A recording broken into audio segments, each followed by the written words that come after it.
जो उस चरणों में उस चौखट पे चला जाता है वो लौट कर दोबारा नहीं आता है। प्रेमियों, यही सौभाग्य हमारा आपका बन चुका है कि गुरु महाराज ने हमें नाम का दान भी दिया, सत्संग की महिमा भी बताई, गुरु दरबार का महत्व भी बताया, चरणों की रच भी बताई कि अगर एक बार गुरु चरणों की रच आपको लग जाती है तो आपकी सारी वासनाएं जलकर खाक हो जाती है। हमने तो गुरु महाराज के पास हर बार गए, उनकी चरणों की खाक क्या छानी, मिट्टी क्या उठाई, सर को क्या लगाई, लेकिन अभी तक हमारी वासनाएं खत्म ही नहीं हो रही। इसका क्या कारण हो सकता है? तो गुरु महाराज ने कहा कि वासनाओं को जलाने के लिए केवल संत चरण की रज की जरूरत नहीं है, हमारे अंदर की पवित्रता की जरूरत है, निर्मलता की जरूरत है। जब तक निर्मलता अंदर से नहीं आएगी आप उस रज को छू भी नहीं सकते। इसलिए प्रेमियों, गुरु महाराज ने सत्संग की महिमा को सुनाते हुए नाम के दान को देकर हम आप पर बड़ा उपकार किया है। कहा है कि ये कलयुग में ही साध्य होगा, अन्य युगों में ये नहीं हो सकता। जैसे कि हम त्रेता, द्वापर और सतयुग की बातें बार बार सुनते हैं कि सतयुग में, त्रेता में और द्वापर में लोगों ने हजार वर्ष तक, 60 हजार वर्ष तक तपस्या की, लेकिन फिर भी उन्हें नाम का दान नहीं मिला। और आज हम आप लोगों को देखो, हमने झूठ, फरेब, बेईमानी, चकतलाम क्या कुछ नहीं किया है। सारी बेईमानी की हदें पार करने के बाद भी गुरु महाराज ने जबरदस्ती हमें भुलाकर नाम का दान दिया है और हमारी जीवात्मा को जगाने का रास्ता दिया है। आप कहोगे कि हम जबरदस्ती कैसे चले गए? हम तो जबरदस्ती नहीं गए, हम खुद होकर गए। प्रेमियों, नहीं।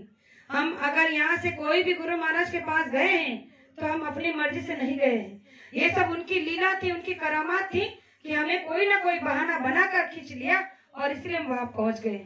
इस पर एक छोटा सा उदाहरण देना चाहती हूँ कि एक बार एक महात्मा का बहुत बड़ा सत्संग चल रहा था और सत्संग का जो माहौल था, पंडाल था, बहुत बड़ा था। वहां पर जैसे हमारे ग्वालियर में 3 दिन का स्नेह सम्मेलन हुआ था, ऐसे बहुत बड़ा कार्यक्रम महात्मा का लगा था।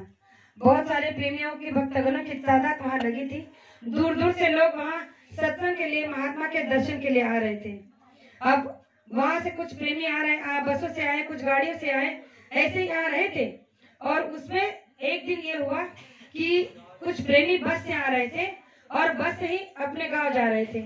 अब एक छोटा सा बच्चा 7-8 साल का ऐसे ही घूम रहा था, अपने परिवार के साथ आया था। अब उस मेले में घूमते घूमते बिछड़ गया। अब बिछड़ गया तो कुछ प्रेमी अपने घर, अपने गांव जा रहे थे, तो उस गांव उन लोगों के साथ साथ उनकी उंगली पकड़कर चलने लगा। अब उनमें से कुछ को लगा कि ये किसी का बच्चा होगा, किसी का पोता होगा, किसी के साथ आया होगा, और इसीलिए किसी ने पूछताछ भी नहीं की। किसी न किसी को यही लगा कि हमारे साथियों में से किसी का बच्चा है, और वो बच्चा उन्हीं के साथ में उनके बस पे बैठकर चला गया। अब वो बस जब जाने लगी तो कंडक्टर सबसे टिकट पूछ रहा है कि सबने अपने अपने टिकट के लिए पैसे दिए। अब उस बच्चे के पास जब पहुंचे तो उससे पूछने लगा कि भाई तुम्हारा टिकट किसके पास है? तो बच्चा रोने लगा, कुछ बोल नहीं रहा है, कुछ कह नहीं रहा है। तो कंडक्टर ने सारे बस वालों से पूछा कि भाई ये बच्चा किसका है और ये रो रहा है, क्या किसी के साथ में आया है? तो सब लोगों ने जब उस लड़की की पहचान कराई तो सबने अपने अपने तरीके से कहा कि नहीं हमारे साथ नहीं आया है, किसी ने कहा कि नहीं हमारा नहीं है, और इस तरह से सारे बस के लोगों ने कहा कि ये बच्चा हमारा नहीं है। तब कंडक्टर की बात ध्यान में आई, उसने कहा कि सही है, ये बच्चा अगर आपका नहीं है तो ये उसी पंडाल से आया है, उसी दरबार से आया है जहाँ से आप लोग चढ़े हो, और मुझे लगता है ये उसी से, वही किसी प्रेमी का बच्चा है। तो उसने उस बस ड्राइवर से कहा कि देखो हमें इस बच्चे को वहीं पर छोड़ना होगा, क्योंकि इसके परिवार वाले इसे ढूंढ रहे होंगे, परेशान हो रहे होंगे। और बस को वापस घुमाकर दोबारा उसी सत्संग मैदान में लाकर खड़ा किया। बच्चे के महाव को पकड़कर वो कंडक्टर जो है सारे लोगों से पूछ रहा है कि किसका बच्चा है, किसका बच्चा है, किसका बच्चा है। अब बच्चे के परिवार वाले भी बच्चे के गुमशुदा होने पर परेशान हो गए थे, सब लोग ढूंढ रहे थे। इसी चक्कर में उन लोगों का आमना सामना हो गया। तो कंडक्टर ने कहा कि ये आपका बच्चा है। बच्चे को उन्होंने पहचान लिया, बच्चे ने भी उनको पहचान लिया, और बच्चा जब उन्हें सौंप दिया तो कहने लगा कि आपका बच्चा गलतफहमी से हमारे बस में चढ़कर आया था, लेकिन मुझे पता था कि ये यहीं से चढ़ा है तो यही का होगा, इसलिए मैं इसे आज छोड़ने चला आया। और जब वो उसे बच्चे को छोड़कर जाने लगा तो उस कंडक्टर के कानों पर संत का सत्संग चल रहा था, महात्मा का, तो सत्संग की कुछ बातें आने लगी। अब उसने मन में सोचा कि जब इस बच्चे को छोड़ने यहाँ तक पहुंच गया हूँ, तो जाते जाते क्यों ना संत महात्मा का दर्शन ही कर लूं। पता नहीं कब ऐसा मौका मिलेगा या नहीं मिलेगा। तो उसे लोगों से पूछता हुआ कि भाई महात्मा का सत्संग कहाँ चल रहा है, पंडाल कहाँ है। पूछते पूछते संत के दरबार में पहुंच गया। वहां पर जो है सत्संग हो रहा था।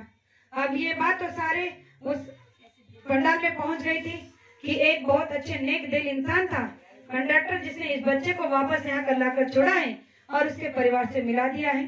तो कुछ प्रेमी जो है महात्मा जी के पास गए और उनसे कहने लगे कि गुरुजी, ये कंडक्टर जी बड़े ही नेक और विवेक दिल हैं। देखो ये हमारे इस पंडाल से किसी परिवार का बच्चा इनके बस में गलती से चढ़ गया था। अब देखो ये इतने 50 किलोमीटर से इसे छोड़ने के लिए आए हैं, तो ये आपसे मिलना चाहते हैं। तो महात्मा जी ने कहा कि अच्छा। तो उस कंडक्टर ने उनसे प्रणाम किया, हाथ जोड़ा, कहने लगा कि मैं तो आना नहीं चाहता था, लेकिन इस बच्चे की वजह से मैं यहाँ तक पहुँच गया, तो मैंने सोचा कि चलो अब आया हूँ तो आपका दर्शन कर लूं। तो जब उनका दर्शन करने लगा तो महात्मा जी ने उससे कहा कि अच्छा, तो तुम आना नहीं चाहते थे और अब इस बच्चे की वजह से आ गए और इसीलिए तुम अब दर्शन करना आ गए हो। तो तुमने कभी सोचा है कि ये बच्चा गलती से तुम्हारे बस में कैसे चढ़ गया?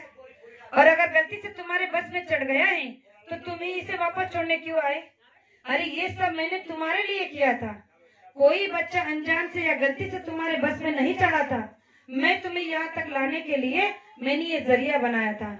मैं जानता था कि इस बच्चे के जरिए तुम यहाँ तक पहुँच जाओगे, और जब यहाँ तक तुम पहुँच जाओगे तो तुम मेरे चरणों से तो दूर हो ही नहीं पाओगे।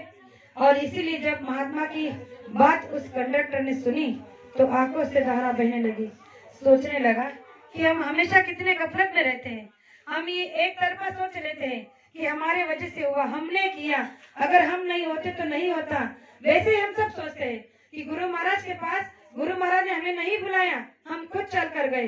तो प्रेमियों, हम खुद चलकर जाए, इतने नेक पाक कर्म हमारे नहीं थे। वो तो उनकी अपरंपार दया थी कि उन्होंने हमारे किसी न किसी के सर पर, किसी न किसी के बैठकर हम पे दया की, बहाना बनाया किसी न किसी को, और हमें खींच कर वहाँ बुला लिया और नाम का दान दिला दिया। तो ये संत महात्मा की लीला कारागिरी होती है, उनकी दया का चमत्कार होता है जो हमारे समझ में नहीं आ सकता।